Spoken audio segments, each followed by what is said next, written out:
출발 새 아침.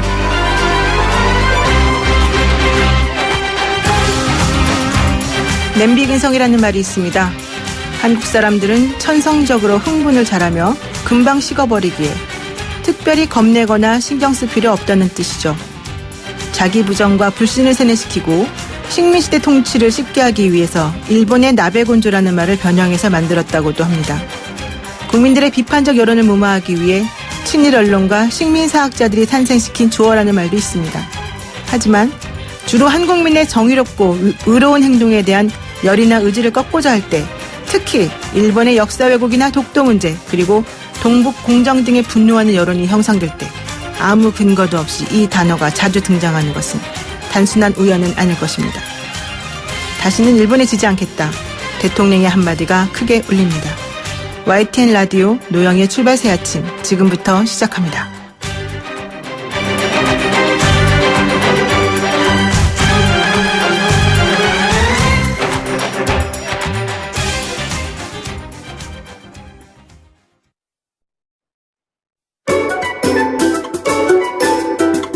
출근길 뉴스 정리해주는 친구 뉴스벗.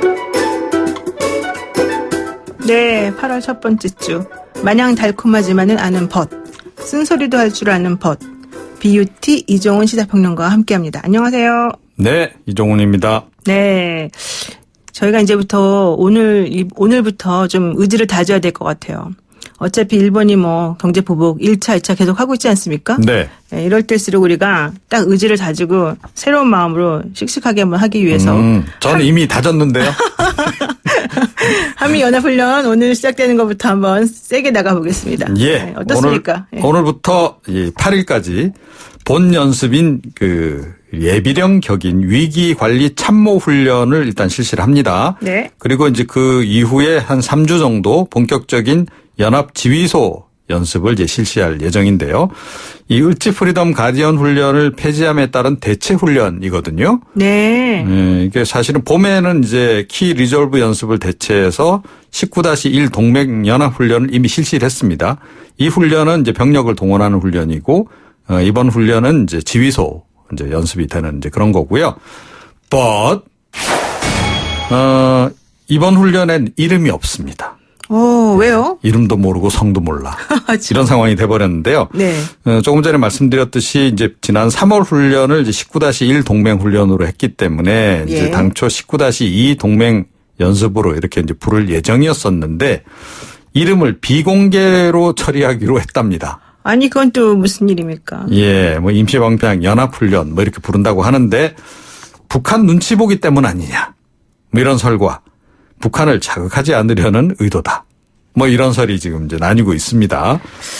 그런데 이게 북미 실무 협상을 성사시키려고 하는 미국 정부의 의지도 좀 반영된 그런 게 아니냐. 뭐 이런 얘기인데.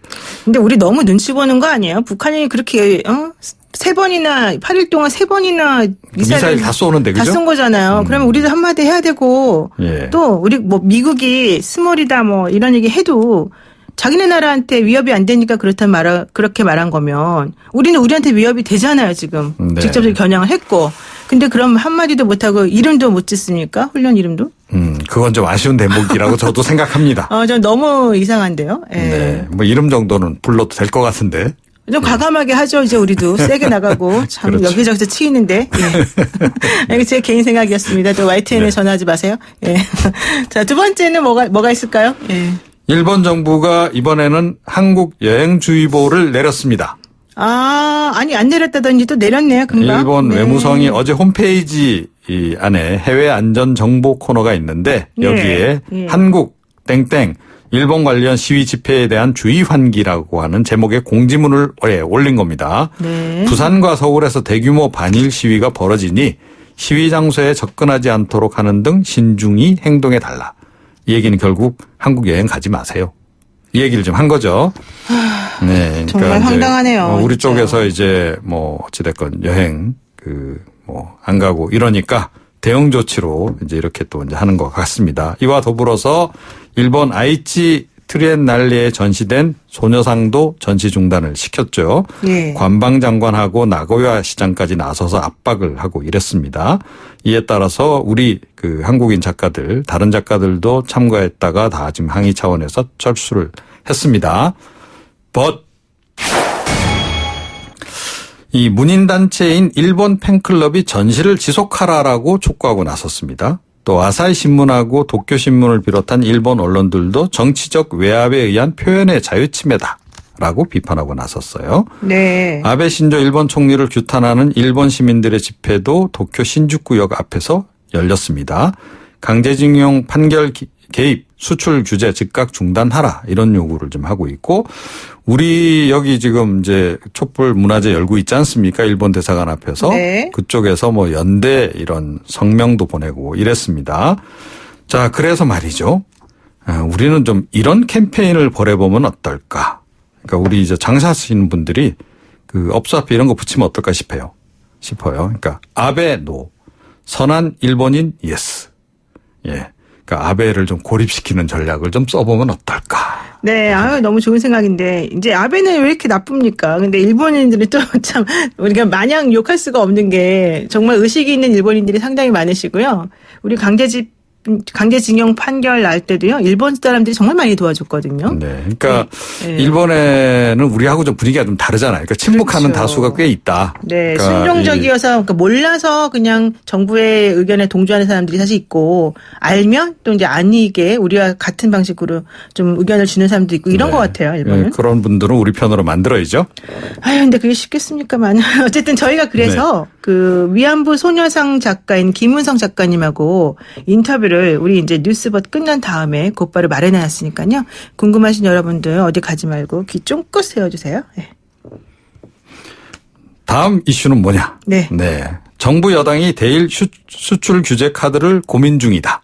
이런 네. 내용입니다. 네, 그렇군요. 어제 고위당정청 협의회가 열렸어요. 거기서 논의가 좀 이뤄진 것으로 알려지고 있는데 홍남기 경제부총리가 이미 일본을 우리도 화이트리스트에서 제외하는 조치에 나서겠다라고 네. 이제 그 발표를 하지 않았습니까? 예. 그 조치를 취하는데 이제 시간이 좀 걸리니까 그 중에라도 일본의 핵심 산업에 당장 타격을 줄 수 있는 품목에 대해서 수출 제한 조치를 준비하겠다. 이런 내용입니다. 예. 서너 개 품목 정도. 그러니까 우리가 일본 쪽으로 수출하는 것을 네. 이제 일본에게 좀 타격이 될 만한 거를 좀 골라갖고 일본처럼 똑같이 하겠다 이건데, but 오늘은 멋이 좀 많습니다. 오히려 우리는 지금 수출 더 일본에 더 해야 되는 거 아닌가요? 저는 그렇게 글쎄요, 생각해요. 그러니까 우리가, 이번에 네. 대일 무역 역조도 차제에 좀 개선도 좀 하고 네. 또 아베 총리하고 뭐 우리 정부가 똑같이 그렇게 또 굴필려가 뭐가 있겠냐. 우리는 오히려 자유무역주의로 더 가야 되는 거 아니냐. 네. 이렇게 본다면 오히려 수출 장려에 나서야 되지 않을까. 일본에 대한 이렇게 생각이 들고요. 아울러서 싱가포르 총리가 그 ARF에서 언급한 게 있잖아요. 네. 일본 그렇죠. 보고 아니 한국을 제외시킬 게 아니고 우리도 포함시켜라. 차라리 포함시켜야 되는 거 아니냐. 뭐 이런 얘기를 했는데 우리도 이 아세안 국가를 화이트 국가에서 아마 지금 포함을 안 시키고 있을 겁니다. 화이트 리스트 국가에. 예. 그래서 우리가 차라리 포함시키는 전략으로 나가면 어떨까? 그건 매우 아베와 좋은 생각인데. 차별화 전략. 네. 뭐 이런 근데 거. 수출 제한 조치는 효과를 보기 위해서는 그 물품이 반드시 일본 산업에 필요해야만 사실 효과가 있겠죠. 네. 이제 그 부분에 대해서 어느 정도나 고민을 하고 이런 조치를 하겠다는 것인지는 좀 생각해 봐야 될 것 같고요. 우리도 그렇습니다. 네. 그 발상의 역전환 이런 거는 좀 필요하지 않을까 싶습니다. 네. 오늘 말씀 여기까지 듣겠습니다. 네. 네, 이종훈 평론가였습니다. 고맙습니다. 아침을 시작하는 슬기로운 방법. 오늘 내게 이로운 뉴스. 노영희의 출발 새 아침. 슬기로운 인터뷰.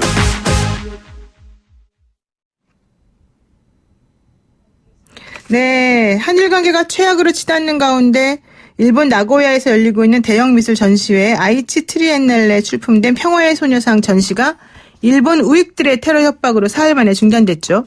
특히 일본 정부 관계자들이 전시회 주최 측에 전시 중단을 압박했다 이렇게 알려지면서 더욱 논란이 일고 있습니다. 오늘 소녀상을 제작한 김은성 작가와 자세한 얘기 나눠보겠습니다. 작가님 안녕하세요. 예, 안녕하세요, 변호사님. 네, 아유 어떻게 마음이 어떠세요? 아유 참. 뭐 좀 황당하고 좀 착잡합니다. 네. 그렇죠. 사실은 이제 김 작가님께서는 그 부부 작가로 유명하신 분이기도 하고 우리나라 그 소녀상을 국내와 전 세계에 알리는데 정말 열심히 노력하신 분들을 알고 있는데요. 이 소녀상을 이런 식으로 우익단체가 방해할 걸 알면서도 사실은 처음에 기획했던 의도가 있을 텐데 그런 것들을 결국 이겨내지 못한 건가요? 우익단체라고 해도 저희들은 좀 이야기를 좀 해보고 싶었거든요. 네. 근데 우익단체들이 전시장에 와가지고 여기에 대해서 항의를 거칠게 하는 것은 본 적이 없습니다. 네, 그렇군요. 오히려 우익단체가 와서도 나름대로 이렇게 뭔가 문제를 제기하면은 그것을 우리 자원봉사자 하시는 분이 열심히 설명을 하면서 너무 거치는 게 없었는데 이제 일정 정도 이야기를 하면은 이제 밖에 모시고 나가서 이제 잘 얘기하고 돌려보냈거든요. 설명을 해드리고, 예. 네네네. 근데, 지금이 이제, 전시 중지를 하게 된 것은 전화로 협박을 했던 그런 사례를 들어서 그랬는데, 사실은 그렇게 테러 위협으로, 협박을 하는 사람들은 미술관 측에서 사실은 그 고발을 해야 되는 거거든요. 그렇죠. 잡아서 벌을 줘야 되는 사람들인데, 오히려 그 사람들은 그냥 놔두고 전시를 중지하고 네. 오히려 경비를 늘리거나 경찰을 부르거나 이런 적은 없었습니다. 근데 제가 들어보니까 그 전시를 보러 온 사람들이 뭐 봉지를 소녀상 얼굴에다 씌워서 못 보게 하고 또 뭐 전화를 한 1000여 통 정도 했기 때문에 뭐 본인들은 그랬다고 처음에 얘기하다가 나중에는 이제 뭐 아니다 또 이렇게 변명도 하고 그랬는데 결과적으로는 아마도 이 전시장 운영과 관련된 기금을 어떻게 쓰는지를 감시하겠다라고 하니까 그것 때문에 이런 식으로 행동한 거 아니에요? 시과 관방장관이 그렇게 발표를 했고, 예. 그리고 나고야 가와무라 시장이 시장에 와가지고 그런 표현들을 하고 기자회견을 하면서 또 그렇게 했죠. 그러니까 이것은 정치권이 개입을 해서 한 거고 오히려 뭐 봉투를 씌우거나 나쁜 짓을 하려고 하면은 거기 시민들이 관람객들이 일본의 관람객들이 못하게 하는 제재는 사람이었죠. 예. 아주 성숙하게 그런 것들을 제지를 시켰죠. 예. 그러니까 제가 봤을 때는 좀 정치적인 그런 게 상당히 더 컸던 것 같은데요. 그 이번에 현지 테러 위협으로 전시가 중단된 이 평화의 소녀상이라고 하는 거는 결국 어떤 작품인지 아주 간단하게, 왜냐하면 어제 또 우리 그 할머니 한 분이 사망하셨기 때문에 너무 마음도 아프고 해서 좀 설명을 좀 해주시면 좋겠습니다. 평화의 소녀상은 할머님들이 1991년에 김학순 할머니께서 나는 일본군 위안부 피해자였다라고 말씀을 하시고 나서 네. 1992년부터 수요 집회를 엽니다.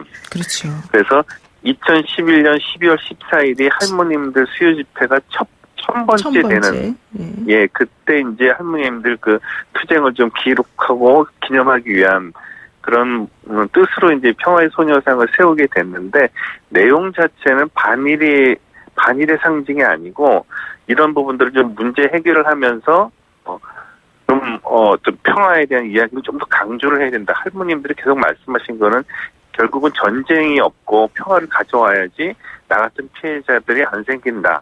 이런 말씀을 하셔가지고 저희들은 평화의 상징으로 제작을 하게 된 겁니다. 그렇죠. 이름도 평화의 상징 아니겠습니까?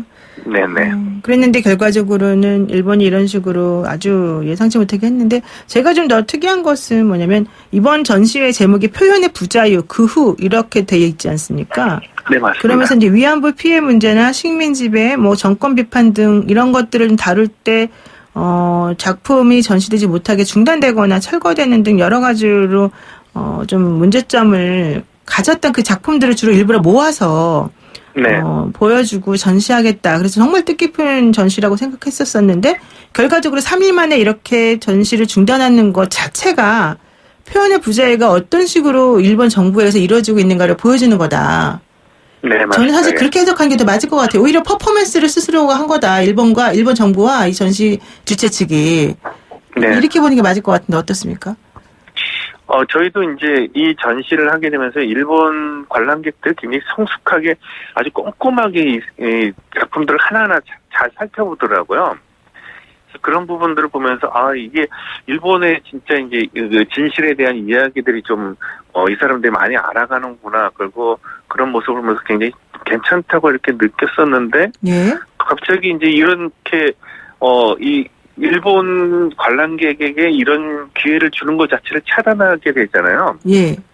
그래서 그것도 이제 정치인들이 개입하면서 문화예술을 중지하게 되는 것 속에서 역시 진실을 알리는 것 자체가 일본이 좀 불편해하지 않나. 예. 이런 생각을 하면서 특히 이제 스가 관방장관이라든가 나고야 시장이 오면서 이 정치인들의 의도가 확실하게 드러났다라는 생각이 들면서 그러니까 표현은 부자유다라는 생각이 듭니다. 정치인들에게는. 네, 지금 그 스가 관방장관 얘기를 몇 번 하셨는데 네. 결과적으로는 스가 관방장관의 입김이 직접적으로 작용한 결과다. 이렇게 보는 게 맞을까요? 저는 이제 그렇게 생각을 하고 있습니다. 예. 그러니까 어떤 식으로 지금 이런 식으로 개입이 가능한 거죠? 이 나라 사람들의 생각이나 이런 거에 의하면? 일본 분들이 이제 그 좀 저항이 별로 없지 않습니까? 아까 국민적으로? 기질적으로? 그렇죠. 네. 그러니까 일본 아베 정부가 어떤 이야기를 하게 되면 그것을 미디어 속에서 거르지 않고 그대로 이제 이야기를 하고 그러면 그 속에서 이제 일본 국민들은 또 그 이야기를 또 그냥 믿는 경우가 많거든요. 예. 근데 그렇게 되니까 스가 관방장관이 얘기하고 이제 지역 시장이 그렇게 또 정치인이 이야기하니까 이 부분들은 그냥 사실 이렇게 그냥 흘러왔는데 문제는 이것을 이번에는 일본 국민들이 그냥 보지를 않고 네. 지금 여기에 대해서 문제제기를 하는 겁니다. 왜 정치인이 문화예술의 행사까지 이렇게 하냐라고 하면서 지금 반발이 좀 심한 경우가 있습니다. 네, 오히려 일본 시민들이 지금 들고 일어설 기세다. 근데 그렇게 네네. 되면은 이 전시에 참여한 우리나라 그 작가들의 반응이나 우리 주최 측의 또 우리 측의 대응이랄까 이런 거는 어떤 게 있을까요?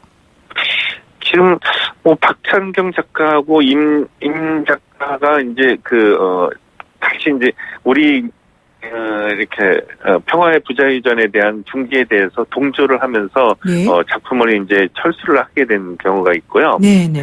그리고 다른 작가들도 그런 문제 제기를 하고 있고, 그리고 일본의 문화예술인 작가회의 그리고 이제 미술대학 이런 쪽에서 이제 항의 성명들이 좀 나오기 시작했습니다. 네. 그리고 이제 평화의 부자유전을 주최한 큐레이터들이 지금 법적 소송을 지금 준비를 하고 있는데.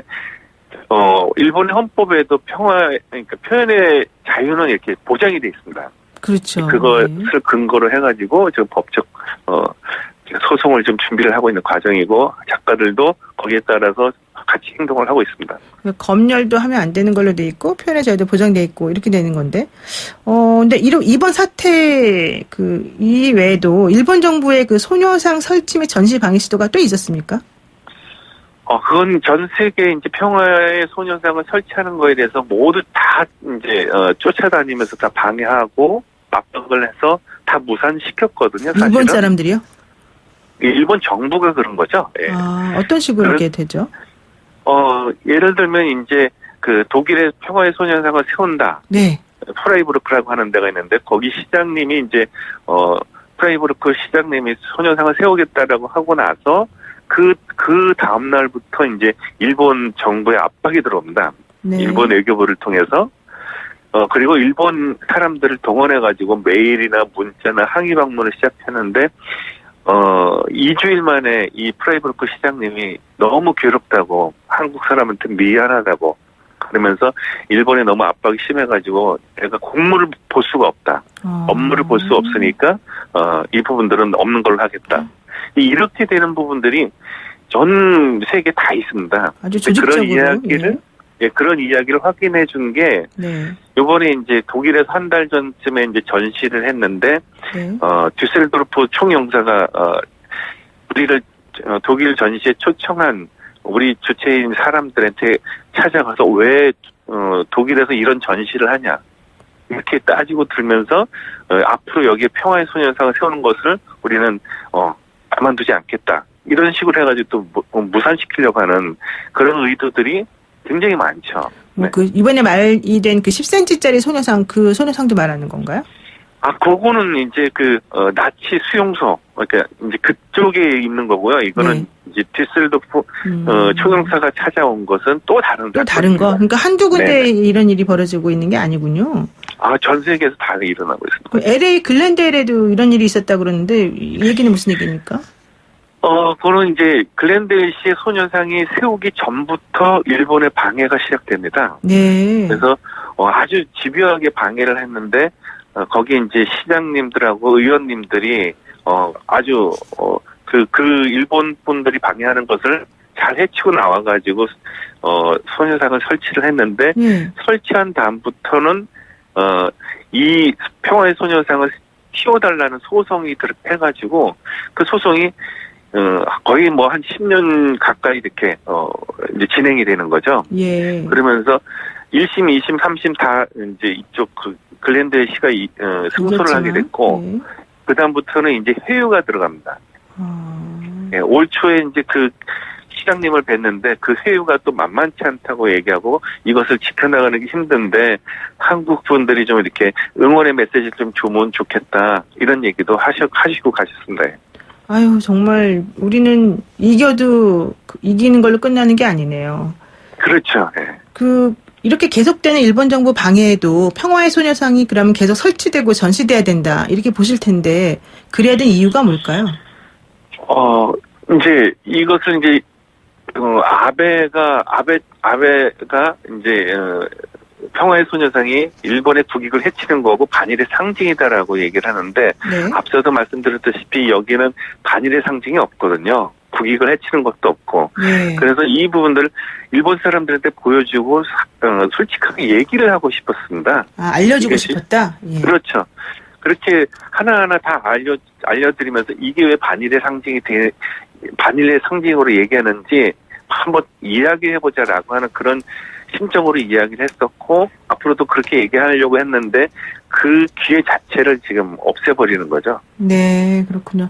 마지막으로 한마디만 좀 여쭙겠는데요. 사실 이렇게 할머님들을 위한 이런 평화의 소녀상을 만드는 게 쉬운 일이 아니고 또 만들어 놓은 걸로 끝이 아니고 만들어 놓은 것을 설치하고 알려주고 이제 이런 작업이 또 후속적으로 계속 필요하고 또 계속해서 방해하는 분들하고도 싸워야 되고 이런 게 너무 힘든 일이 많지 않습니까?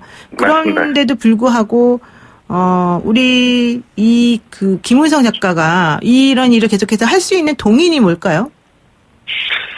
그건 이제 아직 이제 할머님들이 아직도 이제 20분이 살아 계시고 할머님들이 돌아가시기 전에 문제 해결에 대한 모습을 보여드려야지 할머님들의 명예가 회복이 되는 거거든요. 네. 그런 부분에 대해서 저희들은 꾸준하게 같이 할 생각을 하고 있습니다.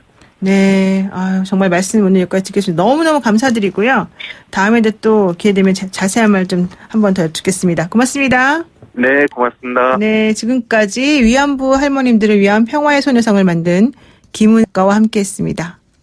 노영희의 출발 새 아침 잠시 후 2부에서는 일본의 2차 경제보복, 우리 기업들 산업 현장에서는 어떻게 체감하고 있는지 짚어보겠습니다. 잠시만요. 친절한 시사, 시원한 통찰, 노영희의 출발 새 아침, 슬기로운 인터뷰.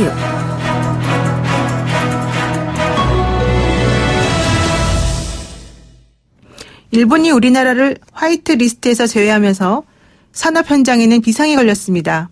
지금까지는 반도체나 디스플레이 업계 중심으로 타격이 있었다면 이제는 그 영향이 산업 전반으로 확대될 것이라는 우려가 나오고 있는데요.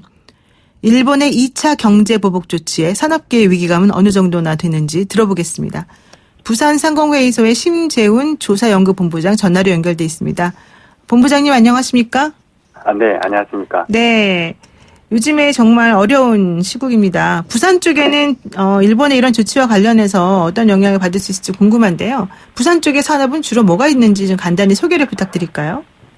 네. 부산도 여느 대도시와 마찬가지로 산업 분류로 보면 3차 산업 비중이 70% 이상인 상황입니다. 3차 산업이요? 네네. 총 생산력 측면에서 본다면 이 전후방 경제 효과나 기반 산업으로 역할 등을 감안하면 제조업 비중이 상당히 크다 하겠습니다. 네. 실제 최근 10년간 부산도 제조업 위상이 많이 하락했지만은 그 총생산의 측면에서는 여전히 그 전체 산업이 20% 이상 비중을 그 제조업이 굳건히 유지하고 있습니다.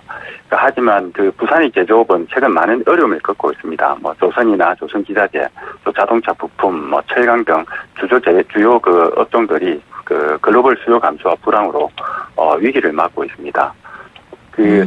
최근에는 이런 그뿐만이 아니고 그 중소기업이 가지고 있는 하청 구조의 그 취약한 그 납품 구조 거래 관계 때문에 지역에서 많은 그 성장이 발목을 잡고 있는 그런 상황에서 부산에서도 최근 이런 취약한 그 구조적인 문제점을 해결하기 위해서 많은 노력을 좀 기울이고 있는 상황입니다. 그 원래 부산은 반도체 관련 업장이 거의 없기 때문에 처음에 일본이 1차 경제 보복을 취했을 때는 그렇게 큰 타격은 받지 않았다. 그런데 이번에 2차 경제보복지가 발표되고는 분위기가 많이 달라졌다. 이런 얘기 나오는데 지금 말씀하신 그게 바로 하청구조 납품과 관련된 그런 부분인가요?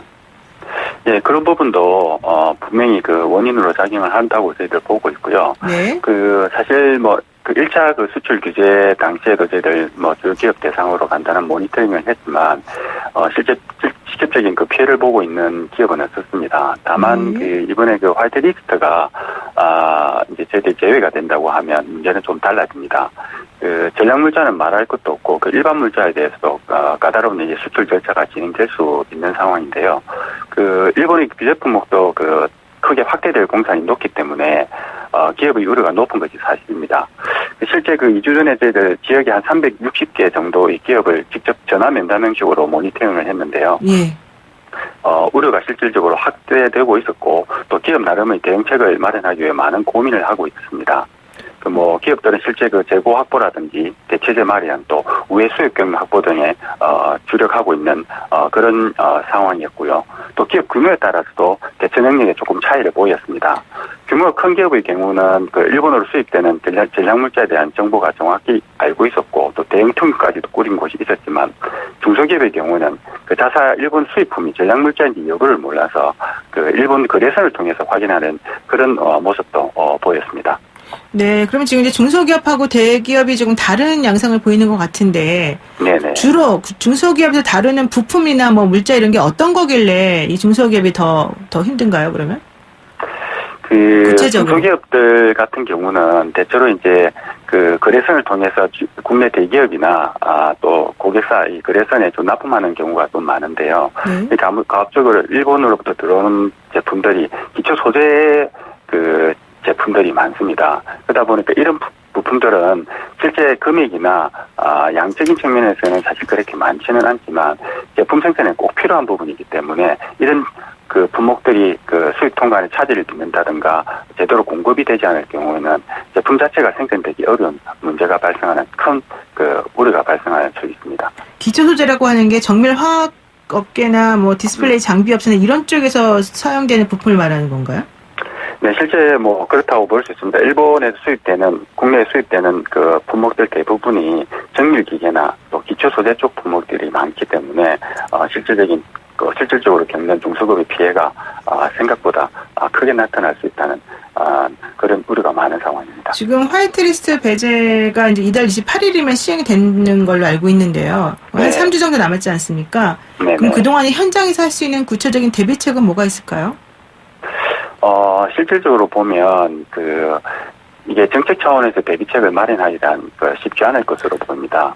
왜냐하면 이 품목 자체가 굉장히 다양하고 많게는 이게 실제 화이트리스트에 배제가 된 경우에는 사실 일본이 그 전략물자에 대한 해석을 굉장히 포괄적으로 할 수 있기 때문에 그 품목이 어느 정도 될지는 사실상 확인하기가 실제 쉽지가 않습니다. 네. 따라서 기업 스스로 이렇게 대비할 수 있는 여건을 마련해주고 또 기업들이 어려움을 겪을 때 경영 안정 자금을 효과적으로 적시에 지원해 줄 수 있는 그런 정책 자원의 기반을 마련하는 것이 가장 시급하다고 보겠습니다.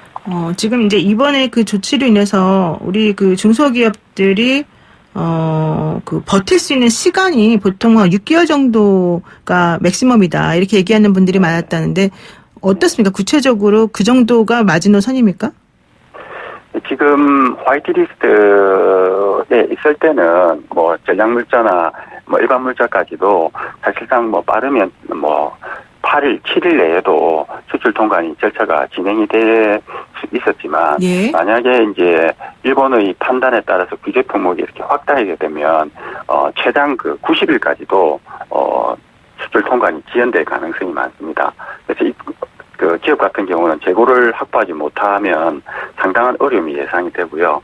그래서 이제 기업들 같은 경우는 1차적인 이제 대응책이 6개월 이상의 재고를 확보하는 것이 기업의 최우선 과제라고 여겨지는 것도 그런 이유 때문이라고 볼 수 있겠습니다. 네. 그러면은 그 기업들이 이제 그런 식으로 대책을 세울 수 있기 위해서 우리 정부의 지원책이라든가 구체적인 조력 방안이랄까 그런 거는 뭐가 있을까요? 뭐 세제를 조금이라도 좀 깎아주거나 이런 거부터 시작하는 건가요?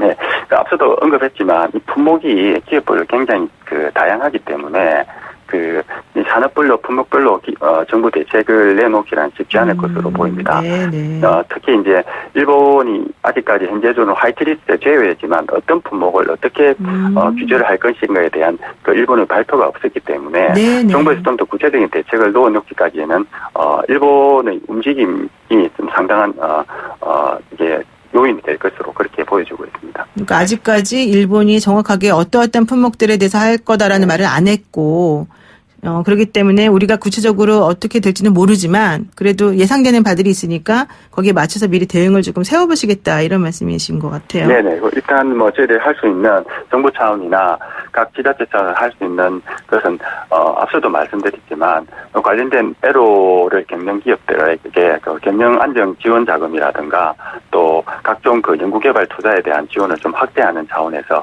기반을 마련하는 것이 우선 가장 정부나 지자체에서 할 수 있는 일반적인 지원책이 아닐까 그렇게 생각하고 있습니다. 네, 그렇군요.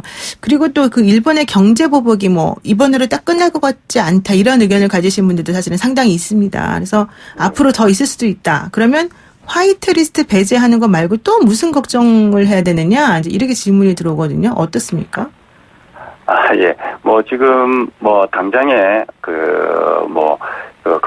일본의 우리나라에 투자되어 있는 각종 금융 자산에 대한 규제 부분 이야기도 사실상 나오고 있는 실정입니다. 네. 하지만 이게 이번 일본이 한국에 대한 수출 규제로 이 글로벌 공급 체인을 흔들어 놓았기 때문에 사실 그 영향은 시간이 지날수록 일파만파가 돼서 돌아올 것이고요. 여기에서는 사실 일본도 자유로울 수가 없습니다. 경우에 따라서는 원인 제공자로 큰 비탄을 받을 수도 있지도 않을까 하는 생각인데요. 최근에 지난주에 아시안 외무장관 회담에서도 좀 그런 조짐이 좀 보이기도 했습니다.